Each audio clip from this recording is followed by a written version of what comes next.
So, for example, you have a void zone, right? This is done in practice, and you can see here this is actually done. What they're doing is they're talking about reducing your surface area. We're talking about sticking and then backdooring, staying on a tight line, reducing your surface area, taking your body and your shoulder and creating less space for the contact point. So right here, you can make this a full speed sprint and have them decide what way they want to go and then have them in a finish in a power position. So you're coaching up all those things. You're coaching from the sideline, stick back door, reduce your surface area. Reduce your surface area at the point of contact, go from speed to power. Here, Josh DeBerry, stick back door, reduce your surface area. All this stuff you can do in the summer. But here, you want to say, well, why would we do that drill? So I have a few examples. This is from the Super Bowl a year ago. All right. We have a guy running down the field right here, number 24. He's running down the field. He right there, he reduced his surface area at the point of contact, got past the guy, and got the guy down at the 15-yard line. So that's great, coach. Well, in special teams, you might see it on a kickoff when you try to avoid. Well, you can relate that because Harold Landry, right here, BC alum, rushing the passer for the Tennessee Titans, reduces his surface area at the junction point to get a sack on Carson Wentz.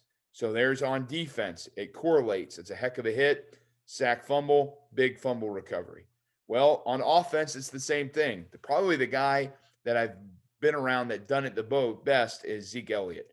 I was with him in 2015 at Ohio State. He reduces his surface area better than anybody I've ever been around. You can see, obviously, in the NFL, right here at the point of contact, he reduces his surface area at the junction point.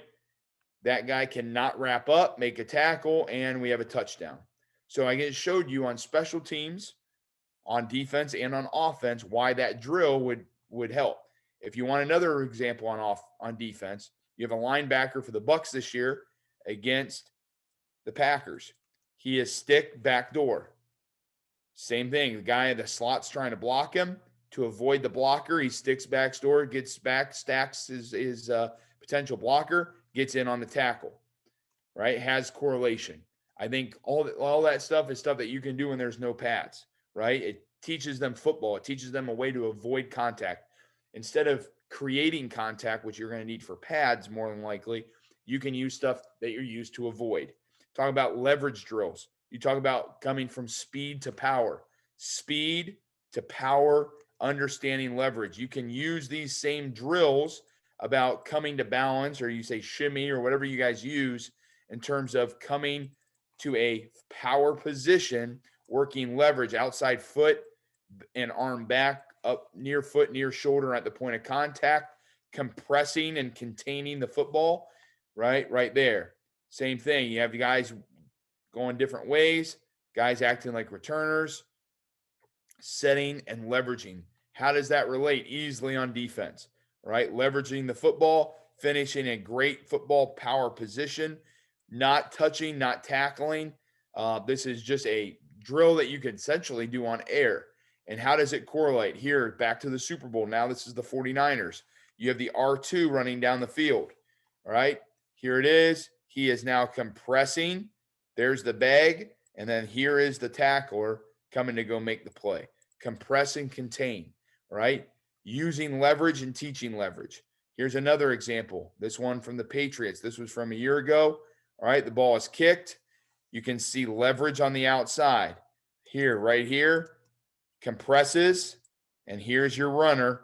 The exact same drill that you just saw where you didn't even have to use contact. There's all stuff that you can do in the summer. Same concept. John Johnson, who just signed with my hometown Browns, right? Running down the field, all right? This is against the 49ers. He had a Peter call in front of them. Leverage. When you have it, you keep it. That guy's coming inside. Leverage, leverage. Now you just don't work on the tackle part of it, right? It's all about leveraging. It's all about getting the guy down from the outside in. Here's from the Patriots. All right, Patriots, this is this season. Talking about leveraging the football. You can add more people to these drills, like a net drill. But here you have leverage,